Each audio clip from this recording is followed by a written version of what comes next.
Hey, I'm Matt Alexander. I'm one of the founders at OneWorld Health, and it's been a pretty interesting, kind of emotional and crazy year for my family that's really challenged me to think about the work of OneWorld Health in maybe a little bit different way than I have in the past. So I just want to share that with you as we close out the year and a couple thoughts that have been heavy on my mind.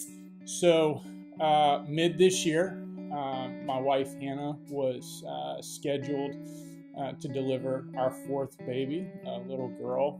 And the night before she was going to be induced, she started having pretty intense pain to the point to which she said, we need to get to the hospital now. So we rushed down to MUSC, and within just minutes, the doctors wheeled her into surgery. Her uterus had ruptured, and it was pretty urgent that they get the baby out, and that then, unfortunately, Hannah had to undergo several hours of reparative surgery. The good news is that we have a healthy little baby and that Hannah has recovered well, but it was certainly a very emotional night as we thought about what could have happened, and thankfully it didn't. About 6 weeks after that, my son, who is 7, his name's Henry, he started showing signs of some kind of skin condition on his back. Started as just kind of small bumps and then began progressing. And it got worse and worse and worse to the point where we were wondering every day, certainly this is as bad as it's going to get.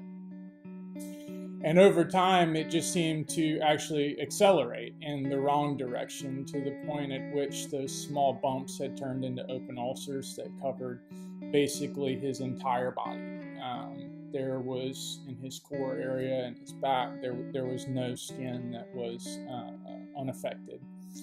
And as he began to develop infection and pain and started showing signs of fevers, we ended up at the Children's Hospital at MUSC, where he was diagnosed with an incredibly rare skin condition and has unfortunately suffered a lot of skin loss, dealt with a lot of pain, and though we were taken care of incredibly well due to the rarity of the disease, the treatment just wasn't exactly clear. So it was very painful, not only for Henry, but for Hannah and I emotionally, as we watched our son struggle through trying to navigate the feelings of pain and anxiety and panic as a 7-year-old, and put us in a very vulnerable and emotional position. And in both of these cases, as I spent time at MUSC as a dad, and reflected on what was happening in my family, I also spent a lot of time thinking about the families in the countries where we serve that don't have access to care. I thought about the reality that my wife and daughter, if in the same situation in rural Uganda, would have almost certainly died. I thought about the fact that my son's condition would not have been understood, would not have been correctly diagnosed, and would have continued to move in the wrong direction, and could have even been fatal for him, as it does have a high mortality rate.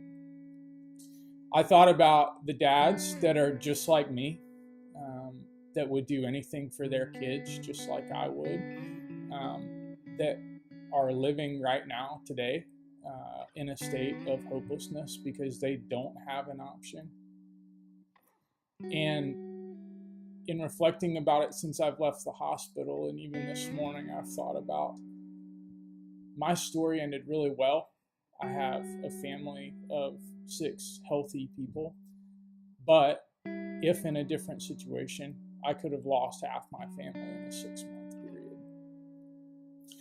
And so as we get to the end of the year, I just want to encourage you to think about the people that you maybe don't see, but that you do deeply need to care about. All of us have been through a major health event, whether it was for ourselves, within our family, a friend, a spouse. And there are people right now living abroad that are going through those exact same situations that don't have access to care. And I think it's our responsibility to put ourselves in their position and to do anything that we can to help provide for them. So, if you are a partner of One World Health right now, we want to say thank you for being a part of that journey. Thank you for caring about the people that we exist to serve. We've got a great model for impact. We talk about that model a lot, to the point at which I think sometimes we risk looking past the people. And I just want to thank you for investing in the lives of the people that we serve, for caring about them like they're your own family, your own kids, your own friends, your own spouse or parents. And if you're considering getting involved, I just want to encourage you. This organization is about serving people and about caring for people. And if that's something that's important to you, we would just invite you along in this journey with us.